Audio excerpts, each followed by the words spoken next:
Christmas.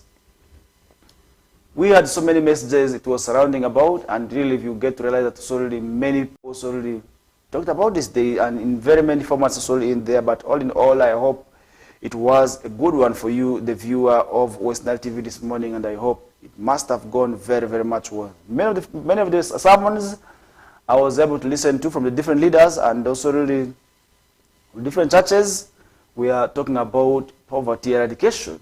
They are talking about peace. They are talking about really very many things. Whatever the clergy were landing in trouble, and that is one thing which we did see happening.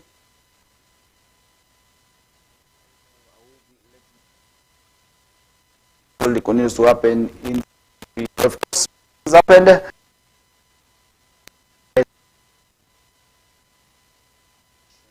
That we are not also really left out in. At the end of the day, we shall be seeing also really ourselves enjoying the coming days without also.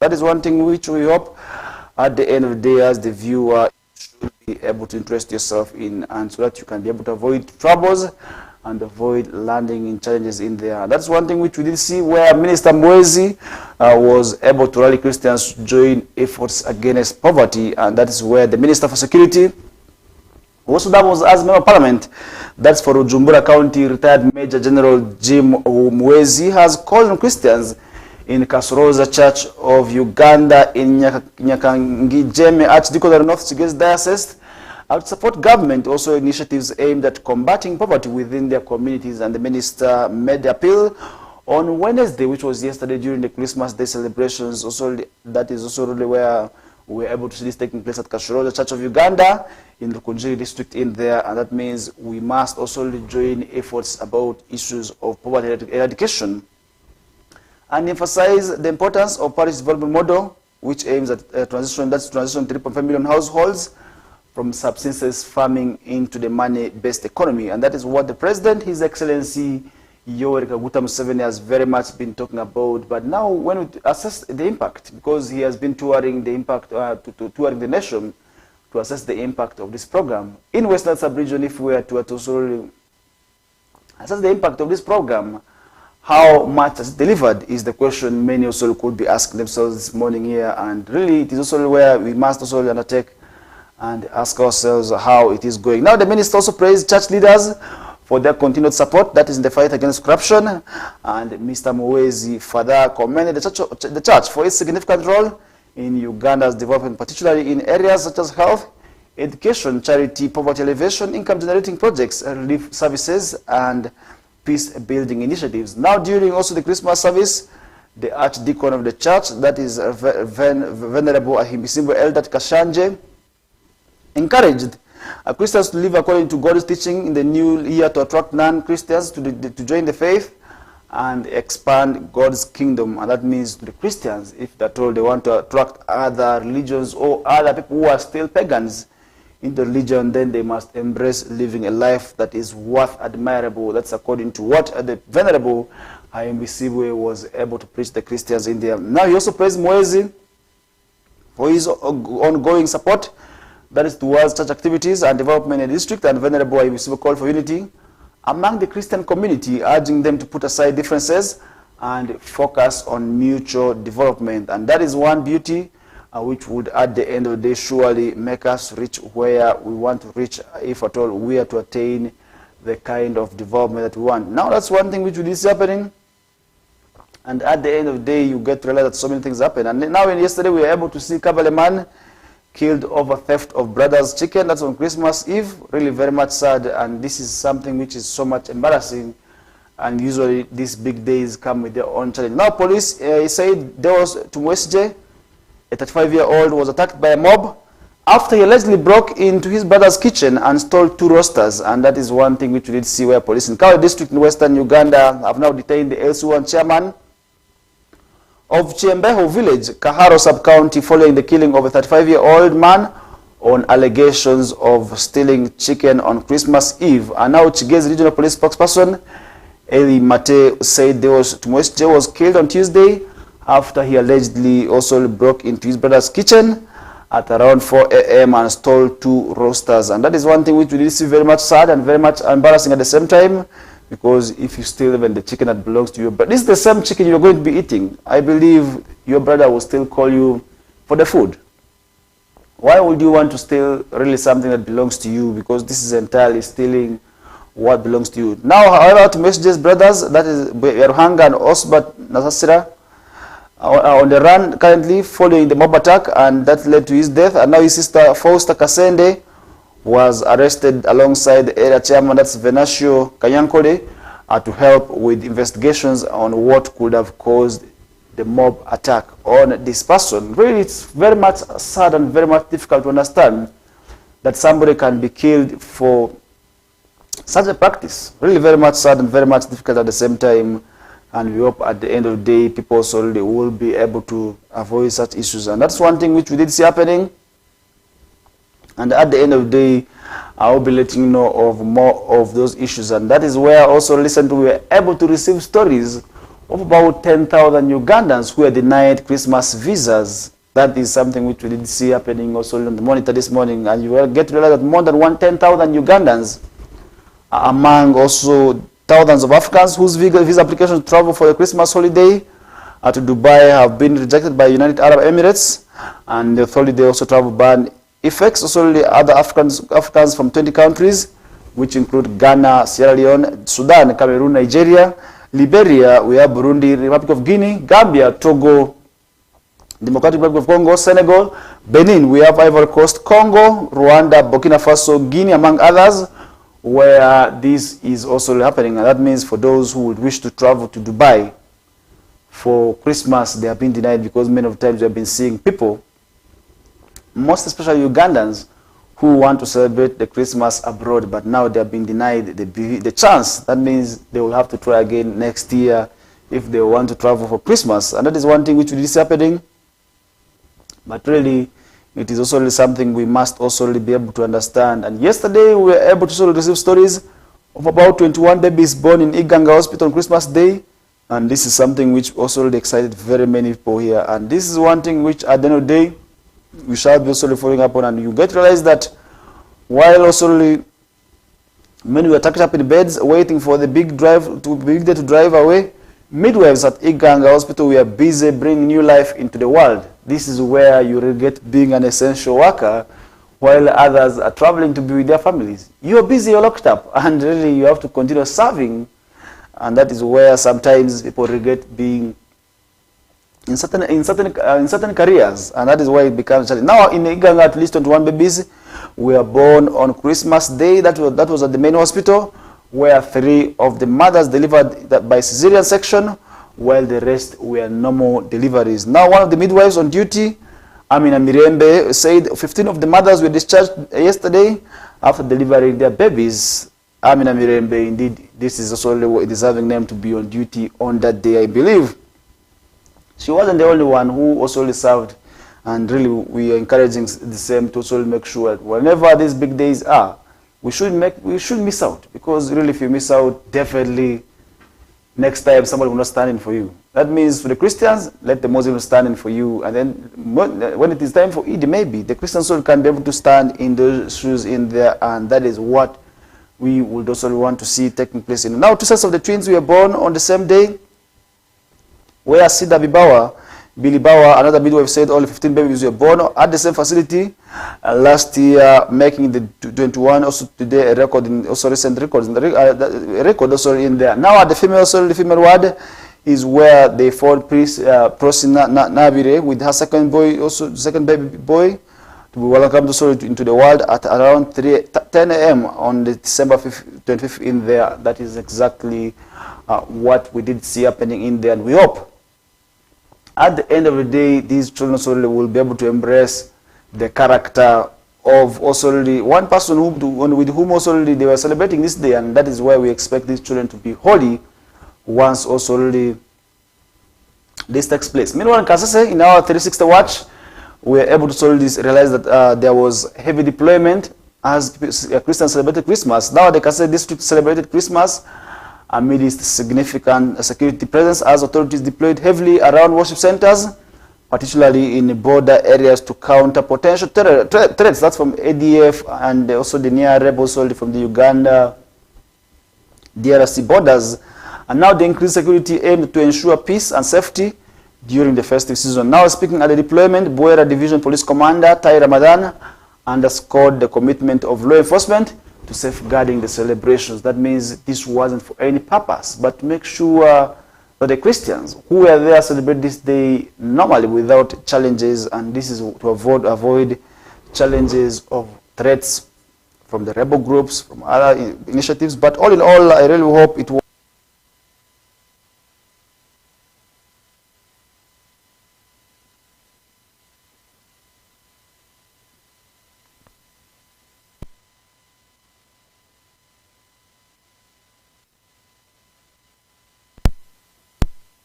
And many congregants noted that the presence of security personnel offered much needed reassurance during the celebrations in there. Now, State Minister for ICT, that's Godfrey Kabianga, also supported the move, highlighting the ongoing threat also posed by the ADF rebels. Now, authorities urged residents to cooperate also with security personnel and report any unusual occurrences to help maintain peace throughout the season. Now, the government reaffirmed its commitment to safeguarding communities in volatile regions to enable uninterrupted festivities. And despite the looming security concerns, Kasese residents stand out in large numbers at churches and worship centers, showcasing their resilience and unity during the Christmas celebrations. Now, that's one thing where we did see there was already strong turnout, reflected also the commitment, that's the community's commitment and unwavering support in faith and determination also to celebrate Christmas amidst the several challenges in there. That means despite the heavy turnout, people did not give up. They had to move to the churches and also be part of the celebrations, which was really something worth celebrating of. And at the end of the day, really we are saying people must celebrate Christmas in the best way possible. Now, as Kasese moves forward, the coordinated efforts of security agencies and the local population remain vital in fostering a safe and harmonious environment for all. And that is one thing which we did see happening. And at the end of the day, these activities were celebrated in. Now, what did the Fountain of Honor say? The President, His Excellency Yoweri Museveni, called for vigilance in his Christmas message, called for vigilance also really where the people, most especially the Christians, celebrate these days with a lot of caution. Now, this is where we did see his article capturing the essence of President Museveni's Christmas message, emphasizing vigilance and unity during the festive season. Now, it effectively highlights also the security context and also the importance of public cooperation to ensure safety during events and celebrations to enhance its flow and clarity. Where the President, His Excellency Yoweri Museveni, urged Ugandans to also remain vigilant and work closely with security agencies to ensure peace and safety as the country celebrates Christmas and ushers in the new year. Now, in his Christmas message to the nation, President Museveni also really cautioned during the end of year celebrations, such as also really music flows and prayer gatherings. He also cautioned people also really to be vigilant, most especially during those days. And today, you get to realize that today very many activities are going to be happening, and yesterday we had a number of them, and this will be going up to first. And normal business will be resuming, that is around second for most people in there. But the First Lady, Janet Kataha Museveni, also joined the President in wishing all Ugandans a peaceful and a joyous Christmas and New Year in there. Now, the call for vigilance follows increased security alerts in various regions, with authorities intensifying efforts to mitigate potential threats also in there. Now, in the past, also we did see during all the seasons where we also registered some cases of criminality, and that's why this message is coming at this period of time. And we hope you, the viewer, take this message carefully so that you avoid landing yourself in trouble. And at the end of the day, that's one thing which we hope will also be able to avoid travel. Now, the biggest, of course, was where we were able to see Archbishop Kazima Mugalu cautioning parents against DNA, which was something which I did see him also very much humorous on. And really, he's one leader, one clergy whom you find so humorous, but with these messages very much clear. And we were able to see Archbishop also already, who was giving his sermons in Sironko, and this is where the Christians all have been urged to embrace hope in Christ and draw strength from the mystery of his birth as well. And this was also the central message from Archbishop Kazima Mugaru during the first Christmas service that was held at the newly inaugurated All Saints Cathedral in Nakasero, Uganda. Now, in his sermon, Archbishop Kazimba addressed the rising trend of DNA testing for paternity verification, warning of its potential emotional harm to both fathers and the children, and really said, as parents, if you are embracing this, you may die before your real time because you're going to be getting stressed. And really, it's something which I want to agree with the Archbishop, and I really want to say today, in my own opinion, this is my own opinion as far as not as Western television, DNA is actually doing more harm than good. Imagine you raising a child thinking that you are the real biological father to this son up to a certain age, and then you take this child for DNA only to find out that this child is not yours. It's better even not to go for it. Just have hope, have faith, and that would at the end of the day mean it. And that is one thing which we did see, where the Archbishop called on Christians to learn from Joseph, who raised Jesus with unconditional love, demonstrating acceptance and care despite the circumstances. Now he also voiced concerns over the instance of some Christians to care for orphans, contrasting with his proactive efforts by individuals of other faiths. Now, Archbishop Kazimba challenged the congregation to take responsibility for supporting vulnerable children, underscoring also the Christian call to compassion and community. Now, the Christmas service was particularly significant as it marked the first also to be held in the newly completed All Saints Cathedral, inaugurated in November. Now the cathedral symbolizes a fresh chapter for the church's mission and its role in fostering hope and love among believers. And that is one thing which we did see happening. And we hope at the end of the day, people also will be taking those keenly and taking that seriously. And for those also who were able to move those various churches, we hope you have taken the message very, very much seriously. And that would, at the end of the day, be very much good for you also to enjoy with your families. And that is one thing which we are going to be posing with discussion. Now looking at some of the stories happening elsewhere, apart from the Christmas messages. District leaders are tasked to account for borehole funds is another story which we are seeing, where pressure is mounting on district leaders to urgently account for funds allocated over the past 4 years, 4 years for rehabilitation and the reconstruction of boreholes. Now members of parliament have raised concerns that despite government disbursing billions of shillings annually for repairing broken boreholes nationwide, the funds are being misused. And now legislators accuse recipients of unconditional grants of embezzling the money, leaving others to repair the boreholes and then rushing to produce accountability reports.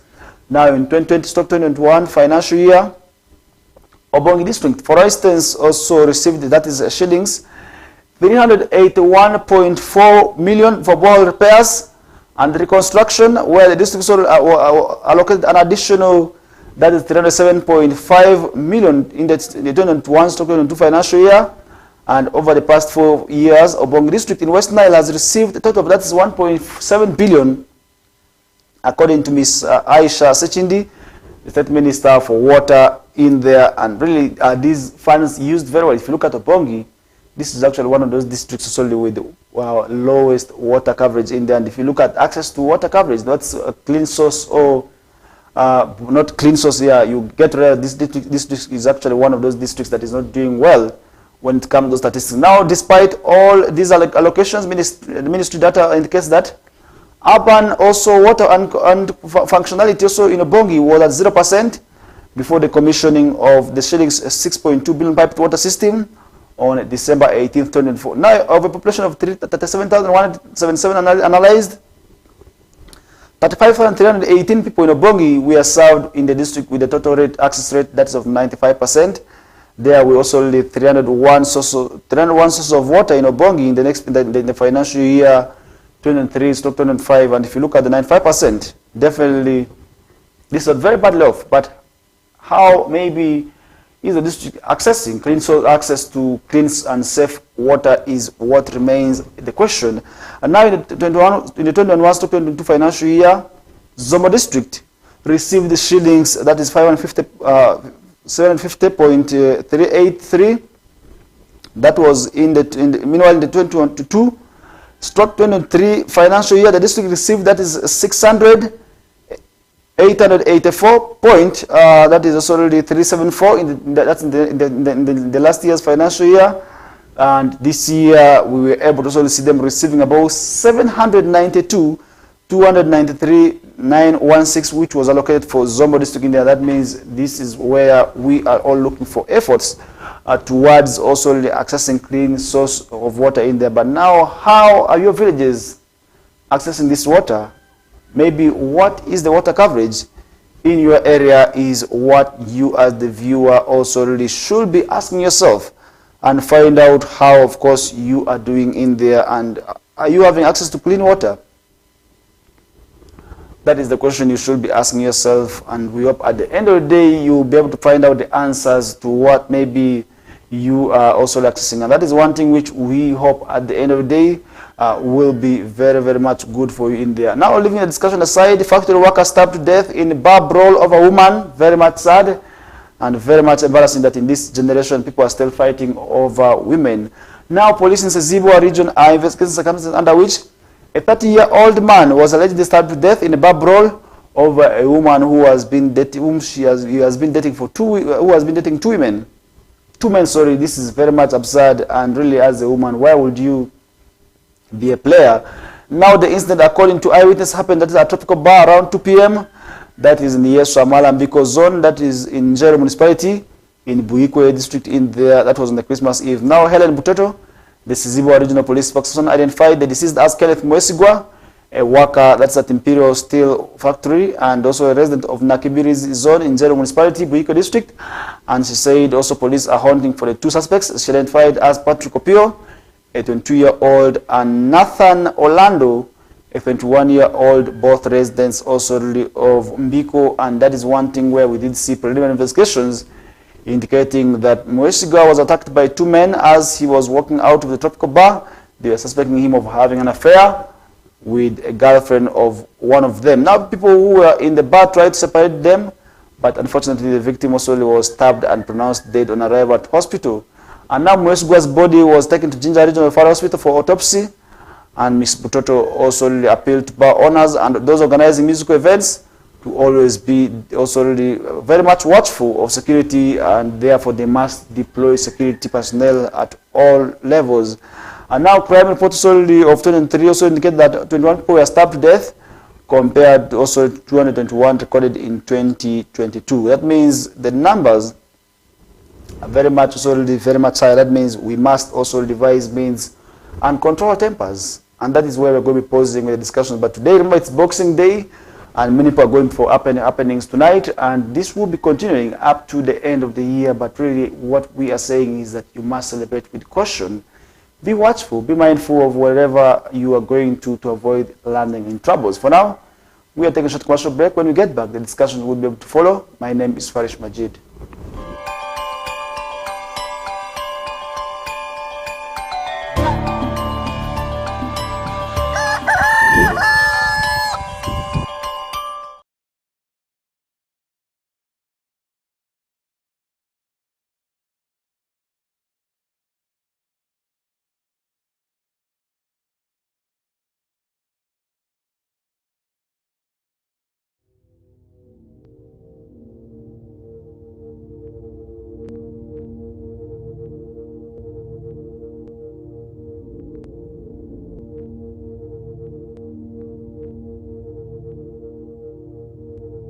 West Nile TV, lighting up the region.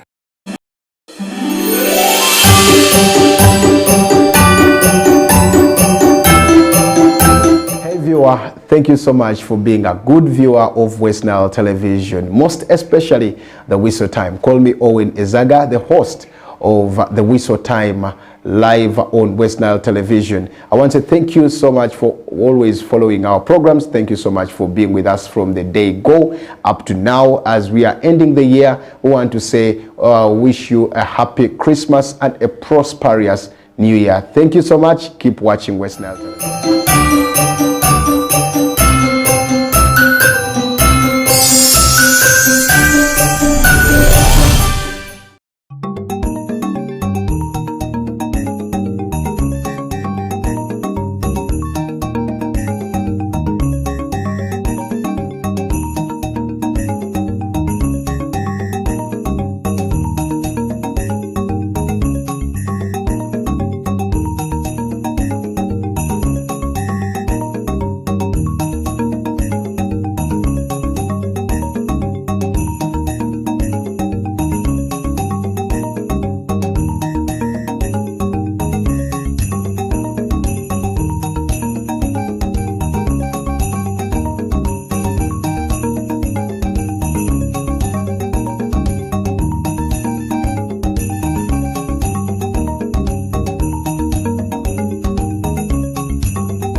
Unwrap your holiday cheers with StarTimes this Christmas season.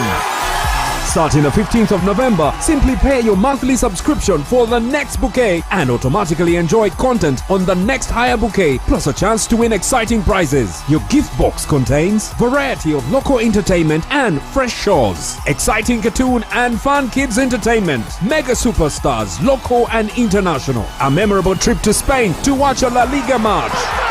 And that's not all. Lots of prizes to be won, including ZTE Nubia smartphones with free 15 GB Airtel data. StarTimes gift that keeps on giving. Merry Christmas! This message is powered by ZTE Nubia. Better for all.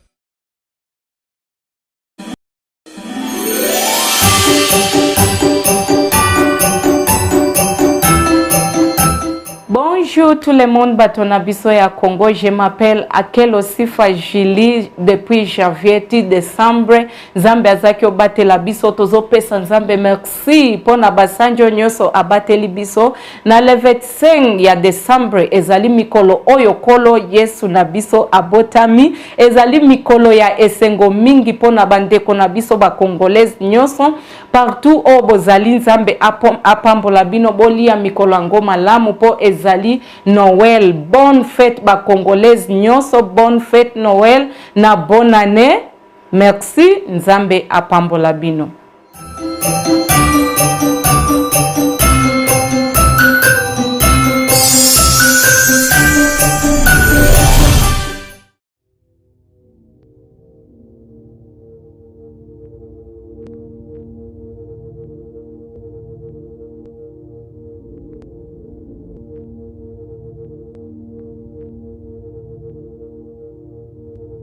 West Nile TV, lighting up the region.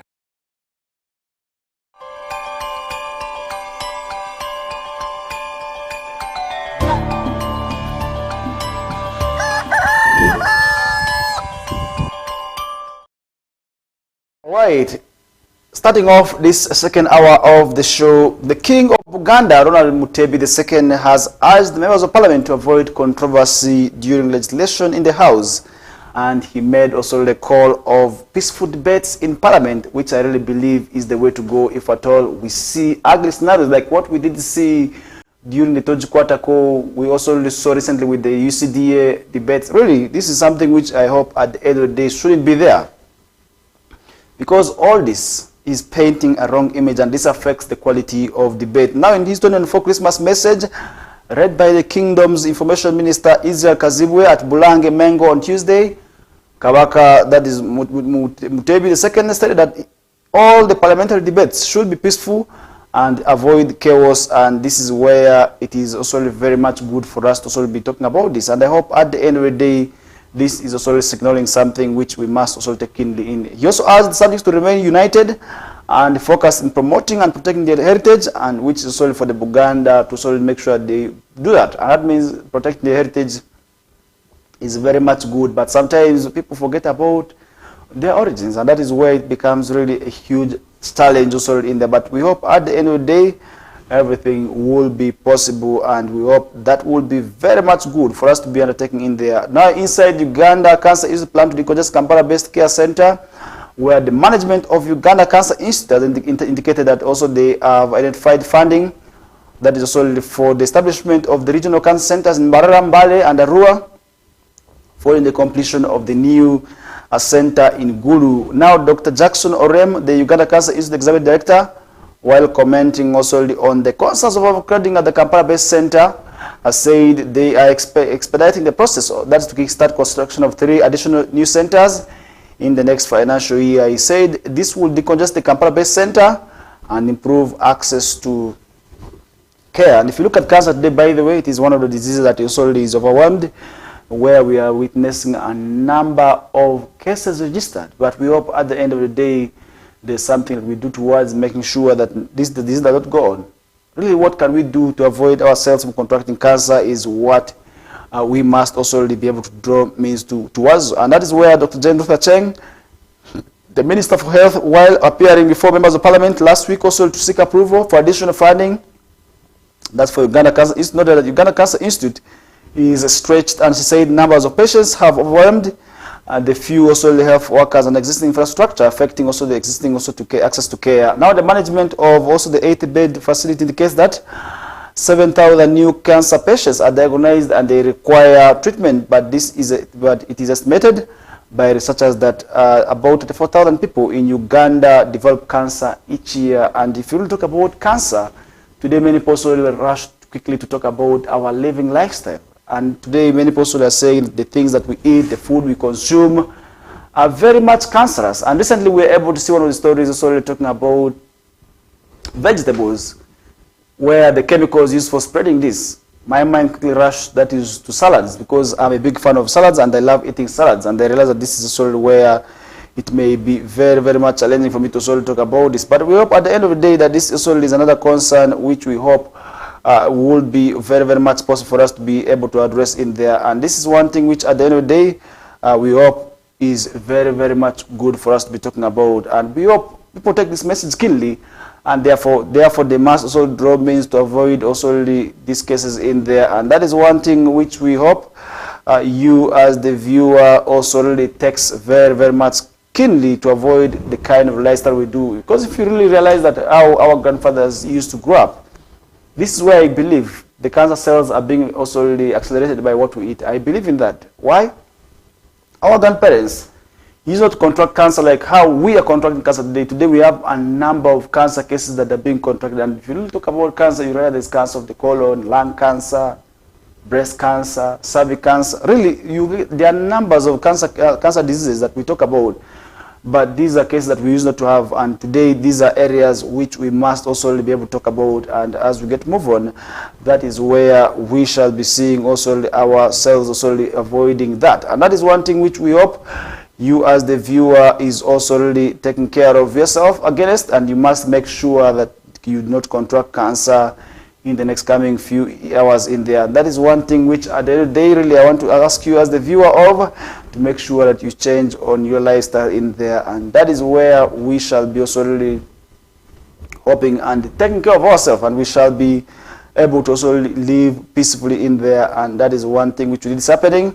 And we hope at the end of the day you are very, very much cautious in there. Now looking at some of the stories as we just left with a few minutes, today we are going to be stopping it at 45 to also really allow the celebrations to continue, because we are still in the Christmas moods. We are still celebrating, and we want to celebrate up to the end of the year. And that is why within these days we are going to be special in whatever we are going to be doing in there, to make sure that you as the viewer has the enjoyment in there. And now, on a sad note, looking at some international stories, as we just left 3 minutes to end up with the discussion, Azerbaijan Airlines plane crash also in Kazakhstan, killed 38. Really, this is quite sad. As the Embraer, that is passenger jet, also crashed near the city of Aktau in Kazakhstan on Wednesday, killing 38 people after diverting from the area of Russia that Moscow also already has recently defended against Ukrainian drone attacks. And now 29 survivors received hospital treatment as Azerbaijan Airlines flight, that is J28243, had flown also hundreds of miles off its scheduled route. That's from Azerbaijan to Russia, also really to, that's also the route from Azerbaijan to Russia, to crash also. The crash also on the opposite shores happened on the Kavshia Sea after Russia's aviation watchdog said an emergency also that may have been caused by a bird strike in there. Now, but an aviation expert suggested the cause seemed unlikely, and officials also did not also really immediately explain why it had crossed also the sea. But the crash came after Ukrainian also drone strikes this month hit that's the Chechnya region of southern Russia. And now the nearest Russian airport on the plane's flight path also was closed on Wednesday morning. And Kiev also has not acknowledged strikes this month on this Chechen city of Grozny, where the flight also was headed. Now Azerbaijan President Ilham Aliyev has said, according to information he had received, the plane changed the course due to poor weather. But he added that also the cause of the crash was unknown and must be fully investigated. And that is one thing which also the Russian authorities have called for investigation. Now video of the crash also showed the plane descending rapidly before bursting into flames also as it hit the seashore, and the thick also black smoke then rising. Now blooded and also bruised passengers could be seen also stumbling also from a piece of that's full sledge also that had remained intact, and that is where they also survived their death. And this is one thing also which we must pray for as we are traveling within this period. Let's pray to God that He guides us to move safely, not even only those on planes, even those who are going to be using motorcycles. Let's pray that these days also move very, very much well for us, because right now there are people who have come from different parts of the country to different locations. We have people who have moved from West Nile to Bunyoro. We have people from Bunyoro to West Nile. We have people from Kampala who are within us here. We have people from also Bugisu who have come back to celebrate this with their families. And really, I want to assure you that yesterday we also received family members who have moved also to be part of this celebration. So it is very much important for us to always pray that the festive season ends very, very much well, because this is the time you also reunite, you reconnect. It's actually a period where you reconnect with your families and to make sure that you celebrate these days very, very much well. With that, we come to the end of the show for today. I have been Farish Majid, and I hope you had a wonderful time right from the time we began until this hour of the morning. I want to say thank you so much. Have a blessed day, and we shall be bouncing back tomorrow for the final edition of the show for this week.